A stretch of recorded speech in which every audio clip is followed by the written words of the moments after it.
বিসমিল্লাহির রহমানির রহিম। আল্লাহুম্মা সাল্লি আলা মুহাম্মাদ আল্লাহুম্মা বারিক আলা মুহাম্মাদ। চলেন একটা জিনিস দেখাই। এই যে একটা কবর, এটা ছোট্ট একটা বাচ্চার কবর। আমি আর আপনি কি হিসাব করছি যে আমি অনেক দিন ধরে পৃথিবীর বুকে থাকব। আমি হয়তোবা মরবই না। মরা চিন্তা ভাবনা আমাদের ভিতর থেকে একদম উঠে গিয়েছে। এই এই ছোট এই বাচ্চার এই কবরের এখান থেকে আমাদের শিক্ষা নিতে হবে যে মৃত্যু কিন্তু ছোট বড় কিছুই দেখবে না। ছোট বড় কিচ্ছু দেখবে না। এই যে এখানে ছোটদের কবর, এই যে এখানে বড়দের কবর।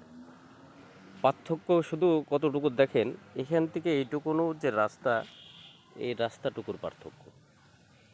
তো মেন বিষয় হলো গিয়ে মৃত্যুর কথা চিন্তা করা।